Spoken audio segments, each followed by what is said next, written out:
खबरें जो आई हैं उनमें से इंपॉर्टेंट खबरें लेकर आनंद शुक्ला हमारे साथ मौजूद हैं। जी मानसी, 3 बजे तक के बाजार को देखें तो निफ्टी में हल्की सी गिरावट, 100 अंकों के आसपास की गिरावट दिख रही है।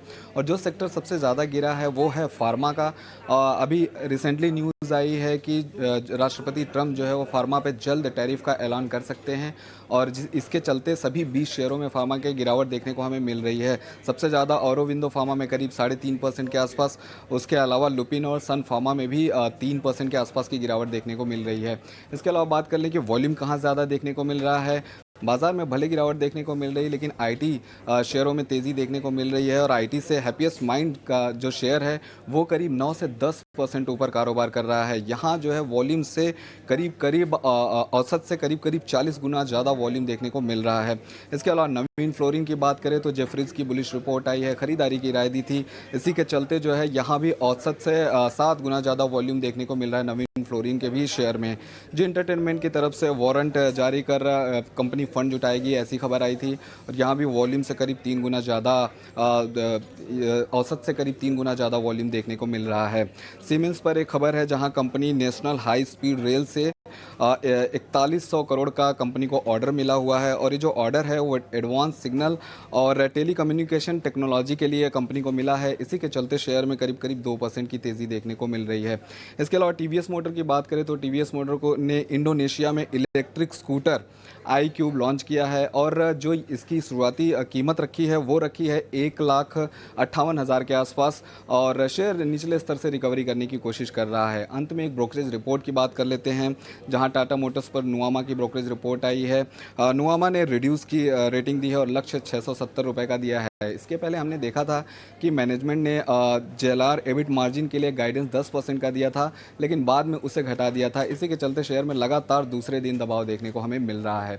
तो 3 बजे तक ये सारे अपडेट्स थे जिनकी वजह से इन सभी शेयरों में एक्शन देखने को मिल रहा है। बहुत शुक्रिया आपका हमारे साथ जुड़ने के लिए और ये सारे एक्शन वाले स्टॉक्स 3 बजे तक का एक्शन हमारे साथ शेयर करने के लिए। ब्रोकरेज रिपोर्ट्स के दम पर कई सारे स्टॉक्स हैं जो कि इस वक्त मोमेंटम दिखा रहे हैं। नवीन फ्लोरिन के स्टॉक प्राइस का जिक्र आनंद कर रहे थे। 2 रिपोर्ट्स आई हैं, जेफरीज की भी एक रिपोर्ट आई है और मॉर्गन स्टैनली की भी। दोनों रिपोर्ट्स में टारगेट्स को रिवाइज किया गया है। नवीन फ्लोरिन के स्टॉक प्राइस में ऑलमोस्ट 4% के गेन्स हैं। राजेश जी, एक टेक आपसे जानना चाहेंगे, 3,242 से 4,160 तक के लेवल्स पहले बताए जा रहे थे और अब 5,280 तक के लेवल्स भी नवीन फ्लोरिन के लिए एंटिसिपेट किए जा रहे हैं। पॉजिटिव ब्रोकरेज रिपोर्ट्स और यहां से अपसाइड विजिबल नजर आती है इन रिपोर्ट्स को। टेक्निकली नवीन फ्लोरिन के चार्ट्स पर आपकी राय? स्ट्रॉन्ग स्ट्रक्चर नवीन फ्लोरिन का दिखा है हमने। स्टॉक में देखे तो एक continuation of series of higher top higher bottom formation बनते हुए देखने को मिले हैं, जो कि एक साइन है सस्टेन बाइंग एक्शन का। स्टॉक को अगर हम चार्ट पे एनालाइज करें डेली वीकली टाइम फ्रेम पे, तो स्टॉक एक क्लियरली एक अप स्लोपिंग चैनल में ही ट्रैवल करते हुए देखने को मिला है। हमें लगता है जिस तरीके के चार्ट स्ट्रक्चर है, इसके नेक्स्ट टारगेट अभी हमें लगता है यहाँ से 5,000 की तरफ बढ़ते हुए दिखेंगे। तो जिनके पास भी पोजीशन है बने रह सकते हैं। छोटी मोटी गिरावट में बाय एंड एक्यूमुलेट की रणनीति रहेगी। 4,550 के आसपास के स्टॉप लॉस रखें, और अपसाइड में हमें लग रहा है कि नेक्स्ट टारगेट इसका शॉर्ट टर्म के हिसाब से 5,000 की तरफ बढ़ते हुए दिख सकता है। नवीन फ्लोराइन पे भी जो है एक इम्पॉर्टेंट व्यू राजेश सर से। लक्ष्मीकांत जी, एक स्टॉक है सुब्रोस, ये हमारे खास सेगमेंट डीप डाइव रिसर्च से आया है और हमने जो है ऑफकोर्स 9 जून को ही बता दी थी कि स्टॉक में क्या तेज़ी के ट्रिगर हैं, और हमारे हेड ऑफ रिसर्च अभिषेक गायुशुंदर ने जो है इस स्टॉक को पिक किया था। अब वहाँ से देखें तो जर्नी जो है लगभग 35% से ज़्यादा का हुआ है, तो एक बहुत बड़ा इम्पैक्ट देखने मिला है। लक्ष्मीकांत जी, अब टेक्निकल लेवल्स पे सुब्रोस आपको क्या लगता है? यहाँ पे एक अच्छी रैली आई है, थोड़ी थमेगी कि और भी इसमें जो है स्टीम बाकी है? जी डेफिनेटली यहाँ पर एक फेयर फॉलिंग चैनल का ब्रेकआउट देखने को मिला था अपसाइड की ओर, और फिर अभी कुछ दिनों पहले ही इसने इसके जो पिछले स्विंग हाई 827 के ऊपर एक स्ट्रॉन्ग ब्रेकआउट दिया है।